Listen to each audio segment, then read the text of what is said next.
Olá, amigos do Notícias Agrícolas, estamos no ar com mais um boletim. Agora, para a gente repercutir essa aprovação lá na Câmara dos Deputados de uma situação que não pegou bem, não.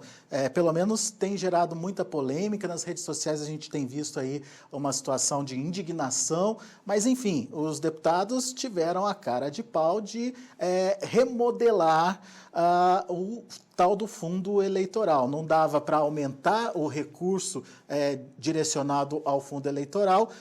Houve então uma manobra para tentar melhorar aí a situação dos deputados para esse fundo eleitoral. Renato Dias, diretor executivo do blog Ranking dos Políticos, está aqui com a gente para me ajudar a repercutir essa situação lá em Brasília. Ficou feio, né, Renato? O que aconteceu de fato? E assim, o que você destaca dessas alterações que foram feitas no texto, hein?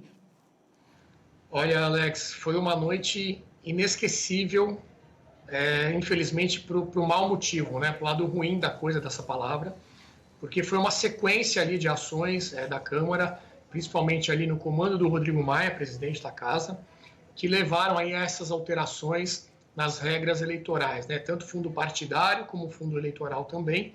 Eu vou dar uma pequena lista aqui, uma pequena amostra do que foi decidido ontem. Eles liberaram o uso desse fundo para coisas que antes não poderiam ser usado, então, pagamento de advogados, construção de sede de partido, Alex. Então, imagina que você é um apoiador de um partido de esquerda, você vai estar ajudando a construir a sede de um partido de direita, e vice-versa. Você que é de direita vai estar ajudando a fazer ali uma sede para o partido, para o PSOL, para o PT, para todos esses partidos. Pagamento de multas. Então, o partido ele faz algo de errado durante a campanha, ele recebe uma multa por conta disso. Quem é que vai pagar a multa? O seu bolso. O trabalhador, aquele que paga impostos, vai estar bancando a multa do político que fizer algo de errado. Ou seja, ele não tem incentivo nenhum para não tomar multa, não vai ser ele que vai pagar mesmo. Enfim, uma série de coisas. Volta da propaganda partidária. Atualmente a gente tem a propaganda eleitoral, em época de eleição, mas, se você lembrar, um tempo atrás, a gente tinha, mesmo em época que não havia eleição, aquelas propagandas dos partidos que entravam aí em rádio e TV. Isso voltou também com esse texto. Enfim, foi uma noite aí do início ao fim, uma série de coisas, uma série de mudanças. E, de novo, o Rodrigo Maia no comando dessa chancelando, né? Toda, chancelando e tornando possível, Alex. Agora, dá para dizer que foi uma manobra, uma tentativa de se dar um jeitinho para evitar o aumento dos recursos disponibilizados, certo? O famoso fundão eleitoral, né, que está em 1,7 bilhões de reais, né, o ano passado foi esse valor, e esse ano existe aí uma fiscalização muito grande, todo mundo de olho nisso para saber se vai aumentar ou não, e pressionando para que não aumente. Então eu entendo que essas mudanças que eles fizeram, muitas delas, Alex, foi uma forma ali de, bom, já que eu não vou conseguir, pelo menos por enquanto, aumentar esse valor, eu vou criar formas ali, fazer ali uma maneira de, indiretamente, eu aumentar esse valor. Então, por exemplo, as despesas com advogados, que antes eram descontadas do valor lá do fundo partidário, vão deixar de ser. Então, você tem um dinheiro separado para pagar esse tipo de despesa e você não desconta daquele fundo que você vai poder usar com outras coisas. Outra mudança que fizeram, o critério de inegibilidade, ou seja, se o político ele tem condições ou não de participar de uma eleição. Isso antes era mais rígido, ele tinha que estar ali com a ficha limpa, não ter o processo e tal. Agora eles deram uma afrouxada nisso também.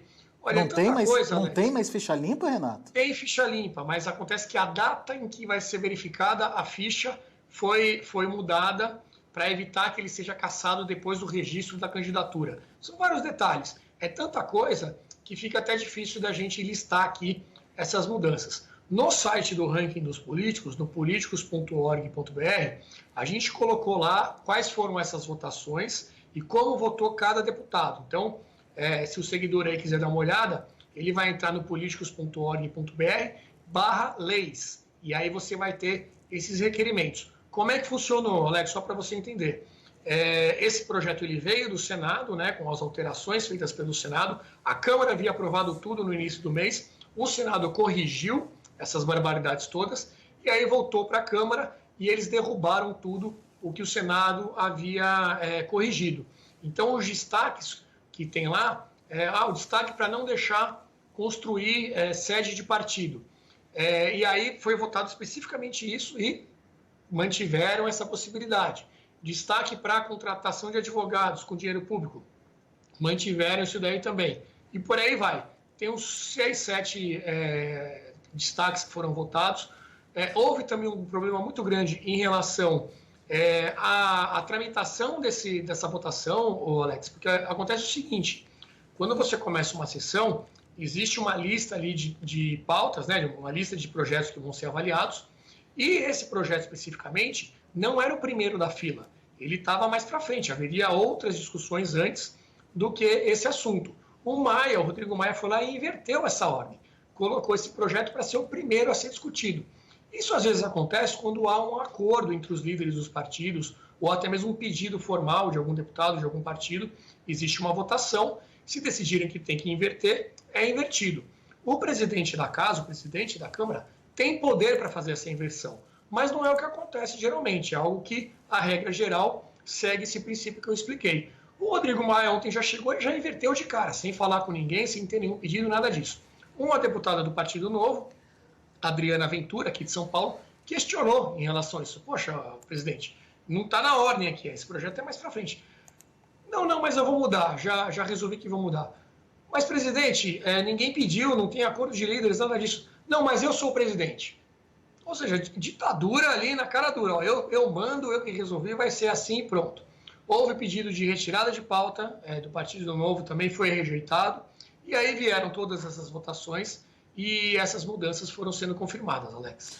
Ou seja, quando você fala com a chancela do presidente da Câmara, com a chancela real, inclusive manipulando ali a forma de se votar. Manipulando o tempo de votação. Então, as votações em que ele sentia que havia um risco de perder, ele colocava para votar, via que estava ali o pessoal a favor do que ele queria votar, já tinha votado, ele encerrava rapidinho. Teve votação que durou 2 minutos, ou seja, nem deu tempo de todo mundo poder votar, e aí o risco, se todos tivessem votado, dele perder alguma dessas votações seria maior, e ele que comanda, quando começa e quando termina essa votação. Então, o Rodrigo Maia teve uma atuação ali decisiva para que essas alterações ocorressem, o Alex. E vale lembrar um outro detalhe também, né?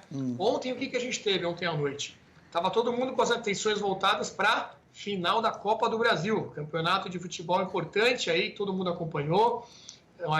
Então, isso acontece muito, né? A Câmara, o Congresso, quando vê que tem algo ali, às vezes acontece uma tragédia também, isso é utilizado para votar aquelas pautas ali que são impopulares. A gente lembra até no caso da Chapecoense, quando caiu o avião da Chapecoense, que foi ali toda uma comoção, eles aproveitaram para desconfigurar toda aquela lei das 10 medidas contra a corrupção, que chegou no Congresso uma lei muito boa, né, que melhorava muito essa questão, e no dia ali da queda do avião da Chapecoense, o Congresso tratou de mudar tudo, desconfigurar, e ela perdeu toda aquela essência que era muito importante para combater a corrupção. Ontem a mesma coisa, 2 jogos importantes de futebol, final da Copa do Brasil, teve também a Sul-Americana, jogo do Corinthians, então acharam que ninguém ia perceber, mas enfim, hoje em dia eu acho que é difícil isso acontecer, né? Pode não ter percebido na hora, mas hoje acho que a repercussão está muito grande, porque foi realmente um absurdo.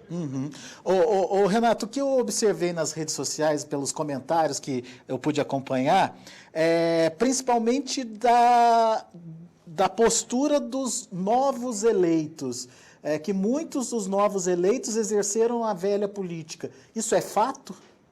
Depende. Quando você fala novos eleitos, tem de tudo, né? Tem novos eleitos bons, tem novos eleitos ruins. O fato de ser um novo deputado, de estar no primeiro mandato, não necessariamente significa que ele tem bons atos, né? Assim como também tem deputados que já estavam na casa que agiram de uma maneira correta. Então, o que a gente viu, até esses destaques, Alex, eles partiram de diversos partidos. Geralmente é o Partido Novo, né, que tem aí essa postura de ser ali muito rígido com essa questão de dinheiro público, mas outros partidos também fizeram requerimentos. Então, o próprio PSL, partido do governo, colocou ali alguns destaques que impediam essas mudanças. O Cidadania também apresentou destaques. O Podemos. E olha só, até o PSOL fez lá um destaque que era muito positivo, que era evitar a utilização do dinheiro para pagar advogados. Então, você vê que nesse ponto aí, até o PSOL percebeu que era algo que não podia passar. Eu acho que essa conta aí não vai para novos, não vai para velhos e talvez nem para a esquerda e direita. Vai para o centrão, comandado pelo nosso ilustríssimo presidente Rodrigo Maia, que já foi chamado por muitos aí do primeiro-ministro do Brasil, o grande estadista que está comandando as reformas, e infelizmente não foi assim. E outra coisa, a velocidade com que isso foi votado. Voltou do Senado esse projeto, Alex, anteontem, no dia anterior, e ele já colocou para votar de cara, sem discussão, sem tempo para debate, nada disso. A gente vê aí muitos projetos importantíssimos, como demoram para tramitar, a Previdência foi aí longos meses para passar na Câmara, a gente tem, por exemplo, o fim do foro privilegiado, né, que já passou no Senado e está engavetado na Câmara há muito tempo, essa votação não acontece, não sei porquê. Agora, nesse caso aí, que era algo para beneficiar, que era uma legislação, ali o pessoal legislando em causa própria, rapidinho já colocou para pautar, passou na frente dos outros e comandava o tempo de votação. Olha, fez tudo para passar isso daí e ainda teve a cara de pau de mais cedo dizer, olha, eu acho que não tem que aumentar o fundo partidário. Saiu um monte de manchete, ficou bonito na foto, para mais tarde fazer esse tipo de coisa lá dentro, Alex. Rodrigo Maia foi o que mais perdeu ponto no blog do ranking dos políticos aí, Renato? Olha, como ele não vota, né, como na parte das votações ele não coloca ali o voto dele, ele, por enquanto, não perdeu, porque a gente está até agora computando os votos, né, de cada destaque. Isso aí leva um tempo para a gente poder subir tudo isso, conferir se está tudo certinho, mas certamente ele vai receber ali uma punição por conta de toda essa atuação aí que eu já descrevi, desde ali de ignorar a ordem dos projetos, até manipular mesmo o tempo da votação e passar na frente e querer fazer isso na calada da noite, aproveitando isso aí que a sociedade estava ocupada assistindo futebol. Com outras coisas, Mas a gente, com a internet, com o mundo de hoje, isso não passa não dá mais. Pra esconder, né? E a gente está vendo o barulho que está acontecendo hoje. Beleza. Agora, Bolsonaro pode vetar? Essa é uma outra questão importantíssima, Alex. A gente já viu muita gente colocando ali o Veta Bolsonaro, né? Hashtag Veta Tudo Bolsonaro. No Twitter isso está muito em evidência. Mas nós consultamos até especialistas a respeito e já tem muita gente se pronunciando, dizendo que a melhor estratégia é a seguinte: não é Veta Bolsonaro, é engaveta Bolsonaro. Agora é a vez do Bolsonaro engavetar esse projeto. Por quê? Porque ele tem um prazo para decidir sobre os vetos. Então, como o ano que vem temos eleições, e a regra da eleição diz o seguinte, Alex, tudo aquilo que for decidido sobre a regra eleitoral, ele tem que estar valendo até um ano antes da eleição. Então, se ele esperar aí até o início de outubro para decidir se veto ou não, essas mudanças ainda não vão estar valendo na prática. Então, pelo menos para a eleição do ano que vem, de 2020, teremos eleições municipais, a gente mantém a regra antiga e não tem todas essas mudanças aí dessas regras que a gente comentou. Então, a estratégia para o Bolsonaro tem que ser o quê? Segurar, espera aí o início de outubro, que é o final desse prazo, e aí sim ele veta, porque aí não dá mais tempo disso daí servir para o ano que vem. Porque se ele vetar agora, o que acontece? Isso volta para a Câmara e a Câmara pode derrubar o veto rapidamente, e aí para o ano que vem a gente já tem todas essas mudanças valendo. Você vê que tem que estar muito por dentro aí do regimento, das regras eleitorais, para saber qual a melhor estratégia a tomar, qual o caminho fazer, Alex. Você já conversou com o Bolsonaro sobre isso, Renato? Pelo amor de Deus, hein? Estou tentando falar com ele aqui, não está me atendendo, Alex, mas acho que certamente alguém já conseguiu. Muito bem, então vamos encabeçar aqui a campanha Engaveta Bolsonaro para que, enfim, sejam dados esses prazos legislativos e que o veto não seja derrubado ainda nessa legislação e isso não volte a ser um problema, ou pelo menos não volte a ser essa questão tão vergonhosa aí para o Brasil como foi essa decisão tomada num ambiente festivo, como você bem relatou aí, né? Todo mundo de olho em outras coisas acabou não prestando atenção no que estava acontecendo lá nos bastidores do Congresso. Meu caro Renato, muito obrigado, viu, pela sua participação e pelos esclarecimentos aqui para a gente. E a gente vai continuar acompanhando aí toda essa situação lá em Brasília. E sempre que tiver um tema polêmico, você está aqui com a gente, ok? É isso aí. Espero que a próxima vez seja para trazer boas notícias. É realmente uma noite lamentável, aconteceu ontem lá na Câmara. Então, lembrando, primeiro engaveta e depois se inveta. E você que quiser ver como os deputados votaram, entrem lá na nossa página, no políticos.org.br, na parte de leis, né, /leis, e você vai ter todos esses destaques, a votação, como cada deputado se posicionou, quantos pontos eles ganharam ou perderam na classificação do nosso ranking dos políticos, Alex. Legal. Obrigado, Renato. Um abraço. Até a próxima. Um abraço. Até a próxima. Tá aí o Renato Dias, diretor executivo do blog Ranking dos Políticos, sempre atento às informações lá de Brasília, aos bastidores do Congresso principalmente, e repercutindo com a gente essa noite, como ele bem chamou aí, desastrosa aí, de aprovação e de manobra, de manipulação, enfim, para aprovar aí as alterações no chamado Fundo Eleitoral e Partidário. Daqui a pouco a gente volta com outras informações e mais destaques. Continue com a gente.